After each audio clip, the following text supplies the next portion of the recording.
Israeli-Palestinian Conflict Division at the Institute.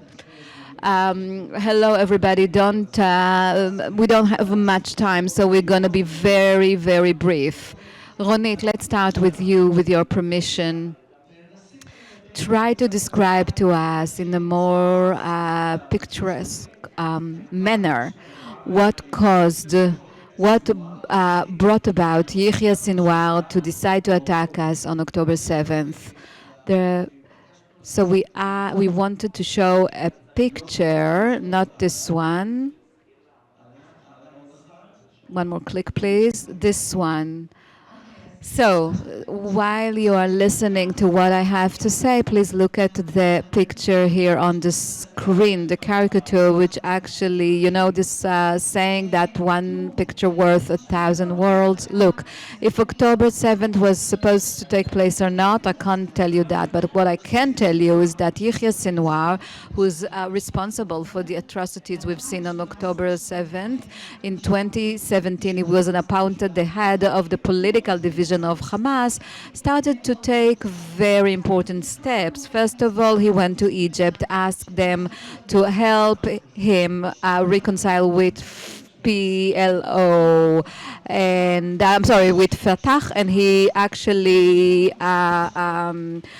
reconciled with Muhammad Dakhlan, and then he arranged this Hadiya seminar, a ceremony. It's for paying compensation to the families that they threw from top roofs.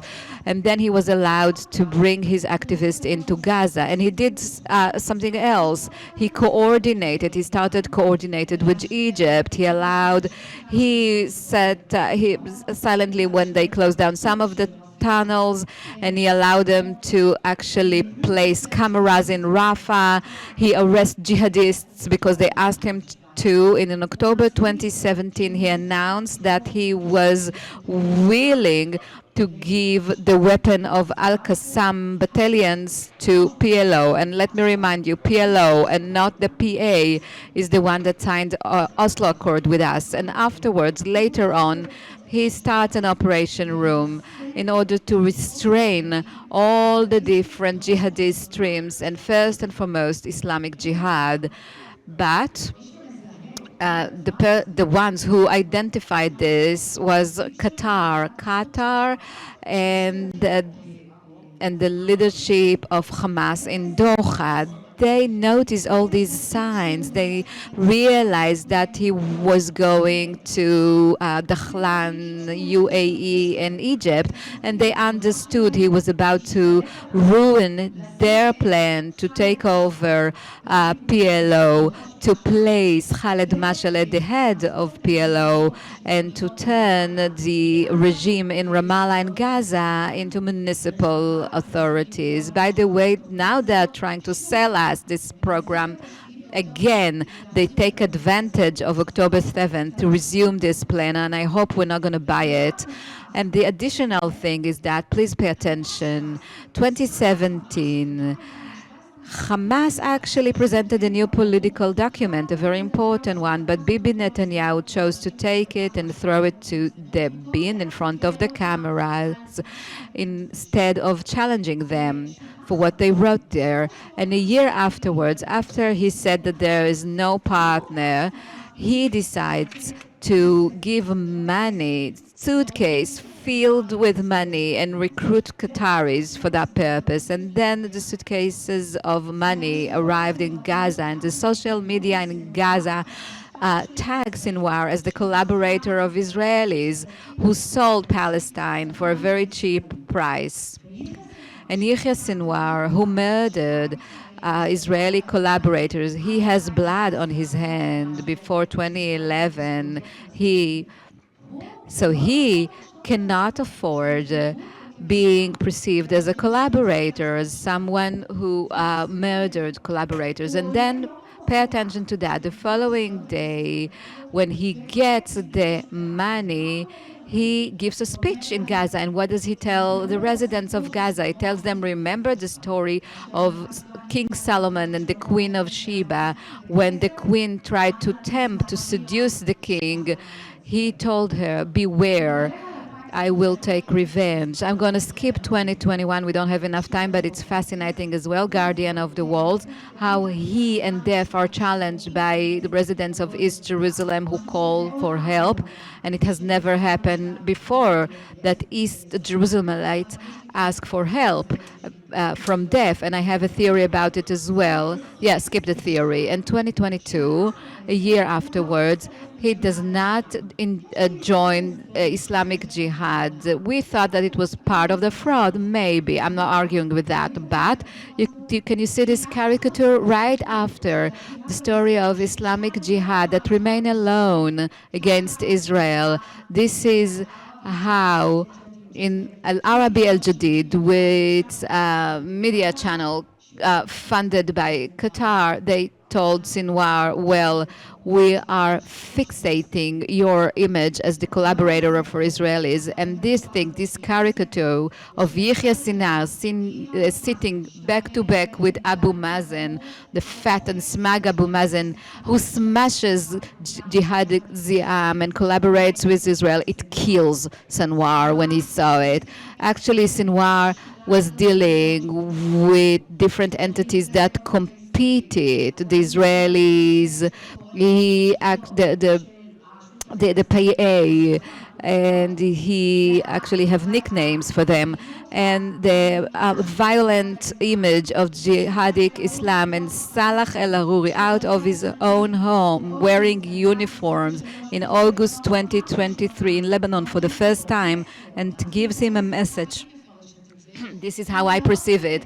If you don't start a military attack, I will be the chief of staff of Hamas. And for the first time, Salah El-Aruri wears uniform. He has never worn uniform before. And after a whole year of when Khaled Mashal actually lived very well in Doha, and he always repeats, we are looking for a new Abdallah Azam. What does it mean? How does Yahya Sinwar perceive it? You will be thrown into the dustbin of history if you don't attack Israel. We will look for another Abdallah Azam.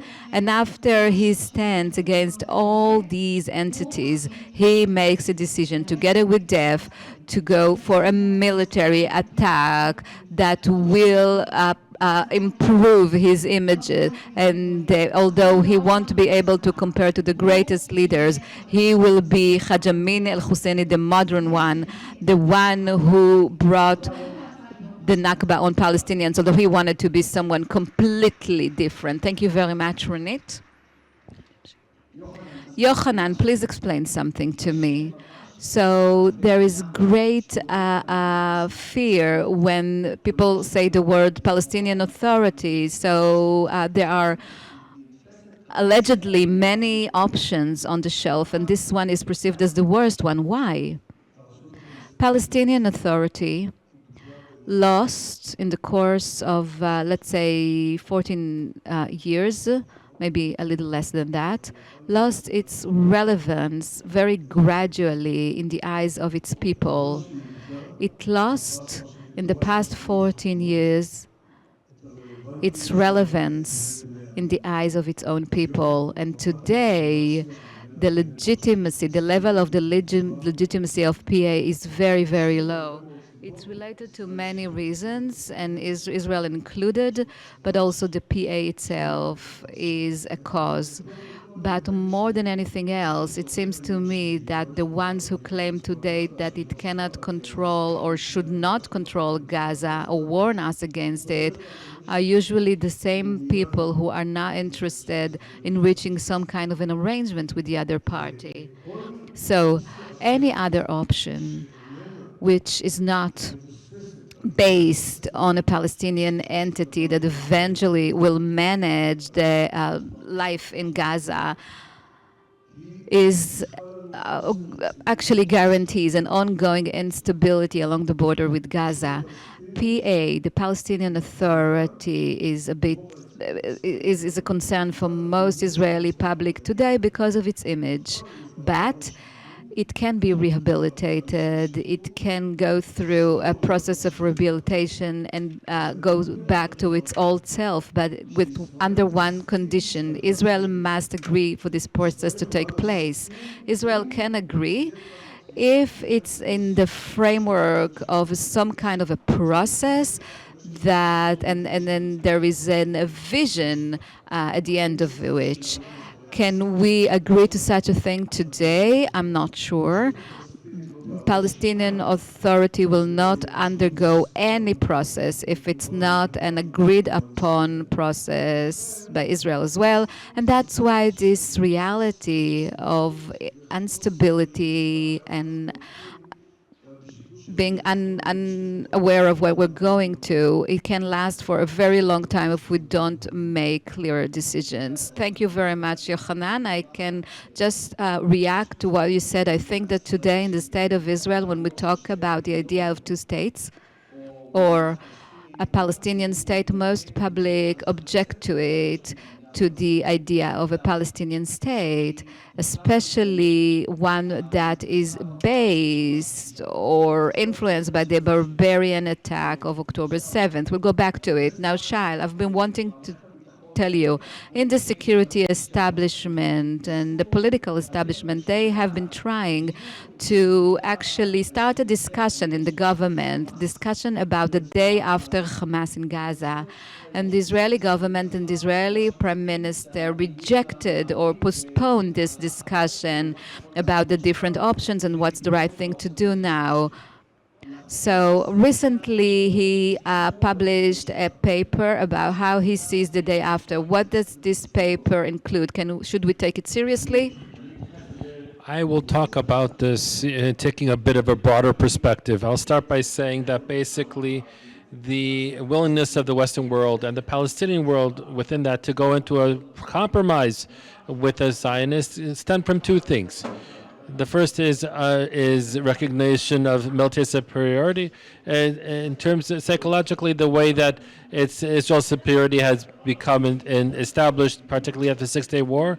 And the second is the international legitimacy that the State of Israel has within the 67 lines. Clearly, the attack that Hamas did on the 7th of October created a major abyss in the idea of Israeli superiority, in the principle of the Iron Wall. And I don't think that, in the Six-Day War, I don't think that they're going to bring back that idea of a military superiority, and they reject what was said here before by General Gershon Cohen about a division in Samaria and two divisions on the Jordan Valley and two in the north.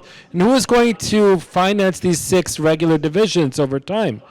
The second thing, and this is really the big gap between me and Netanyahu, is about international legitimacy, or Israel's ability to contend with those gaps has to rely on international legitimacy. And international legitimacy means basically to accept international law, international resolutions, and the plans. And the plan today is one.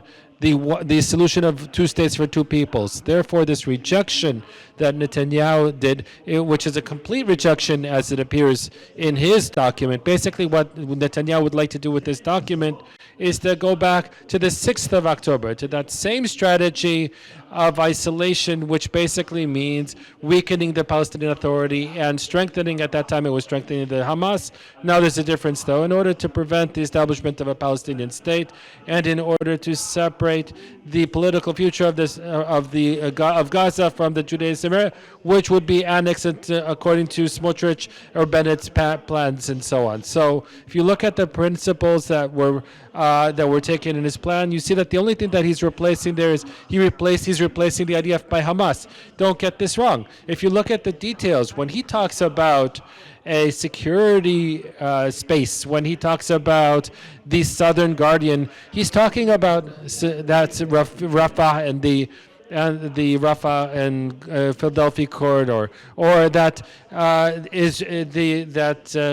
This means the renewed conquest of the Strip. And then he's looking for all kinds of unicorns in the Jabalia refugee camp to manage life based on Israeli orders and financed by other countries. In other words, this is the main problem for us. This plan is absolutely unfeasible. It brings us back to the point that we've paid a very heavy price for, and he's still adhering to it.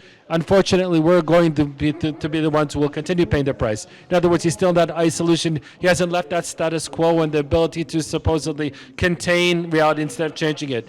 Yes, he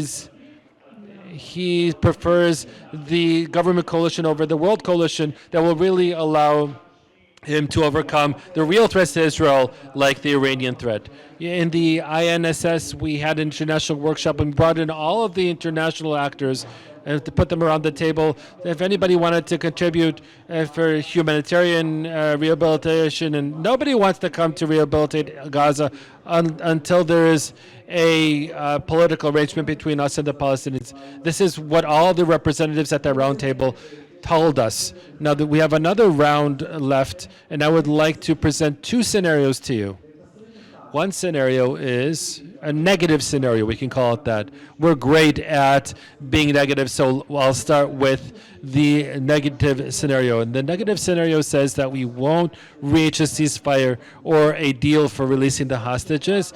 Israel is going to sink in the Gazan quagmire. It needs to conquer Gaza and hold on to it, regardless of how it does so.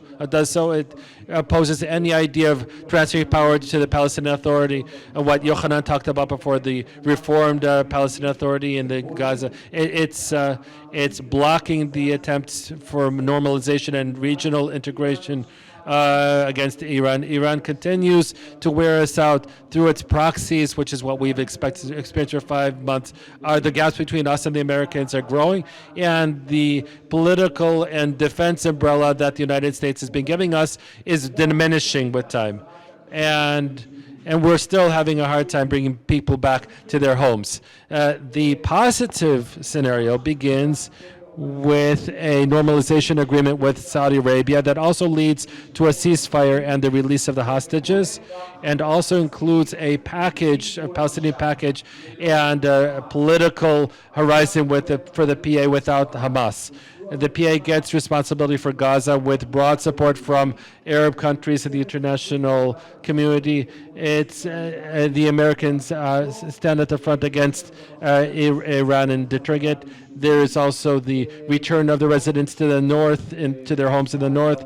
Hezbollah goes to the north, moves to the north of the Litani River, and Israel gets legitimacy to continue holding the security maintenance, to continue this lawn mowing. In other words, not to allow terror infrastructure to regrow in Judea and Samaria and Gaza, and that's when the residents could come back. Ronit, which scenario are we headed for? And is there a way of even choosing the positive one? If I were to be a student, and if this was to be a multiple choice question, I would choose B. Obviously, the second scenario is much more normal and sane, and that's also the Israeli interest. If we create a linkage between the 7th of October and the Palestinian state, that would be a terrible tragedy for the future. What needs to be done is to create a linkage between the 7th of October and normalization with Saudi Arabia. Here, the word Saudi Arabia is what will set the tone, not Qatar and the 7th of October and the foreign and domestic elements of Hamas, but Saudi Arabia. Normalization with Saudi Arabia and the jump-starting of a political process that will include an international and pan-Arab struggle against all of the radicalization that we've been seeing. And not just the Islamic radicalization, and I'm emphasizing not just Islamic radicalization, but also the radicalization, the nationalist, small, leftist radicalization. We're seeing the People's Fronts conquering a lot of ground, making a lot of ground all over the world, just like, all over the world, what the people branding themselves as the progressive left, that is just a cover for terror and for getting the Jews out of the state of Israel. Therefore, I think that what needs to be done is to jumpstart a regional process through the Saudis, the UAE, Egypt, Jordan, Morocco, and we have to throw Qatar out into the waste bin of history. It will continue if we can still continue being addicted to it. We'll continue paying a heavy price for that. Yohanan, please go ahead. Okay, I think that the first scenario. Ronit, you're really starring here in this. You're the star of this session. I think that the first scenario is the worst nightmare we could imagine. If anybody wants to reach that situation, for things to continue the way things have been. But we're seeing this reality right now. And the question is, how do we prevent this from happening? I think that we need to know one very prominent thing in the current reality we're in. Israel today is the most in demand, the most important player in any political process that is relevant. We're talking about the Americans, and the Americans are missing the Israeli player that it feels is the central player that hasn't said what it has to say about this. And it's basically the one, as long as I don't say yes, then none of this can be pushed forward. This is one point that we need to address. I want to say something about the second scenario, and I think that all of us prefer it. We all prefer that this one would play out. Udi, you talked about a government without Hamas. There has to be a political authority there without Hamas. I would like to caution ourselves against one very important thing. We all hope that Hamas's military force will be taken apart and will no longer exist. But the Islamic worldview, the political Islamic worldview, has achieved a very strong foothold among many Palestinians and all over the Arab world for a long time. And it would be very hard today for the Palestinian Authority to take a responsibility for something without it being coordinated with some sort of an Islamic actor. There are two forces today, two important forces in the Palestinian arena. And only if you connect the two can they give each other legitimacy. The first is a nationalist stream, which is Fatah. They also have to replace its leadership. And the second is the Islamic stream. And we hope that Hamas won't be there, but there will be some sort of other entity that will be able to exist there. But for it to exist, it needs to first of all get those assurances or the commitments that the PLO made, which is to not take any more military action and to be part of the game. Yes, Shaul. By the way, Israel does not have to agree to integrate Hamas in a Palestinian regime unless it completely changes its policy, acknowledges Israel, fights terror and violence. We shouldn't give up on that. Now, I'll give you the short answer.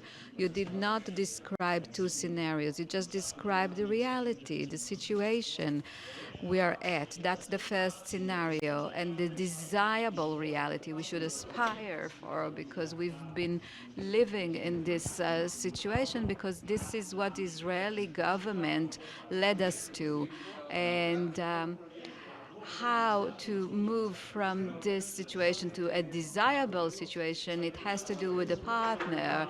And there is one legitimate representative to the Palestinian, it's the PLO. And this PA, you cannot test them every day and expect them to excel in order to accept as our partners. So with all of its disadvantages, more or less, they've been cooperating with us. So we are the ones who need to show to the Palestinian public that the path that was chosen by PLO is the one that answers, that meets its Palestinian interests. So that's why people try to avoid talking about what Israel must do in order to empower the PA. We should empower the PA by conducted territorial moves on site. We do move areas C to areas A and B. We do allow them to develop the areas under their control. We do empower them. These are things that should be done, and the present government cannot do it.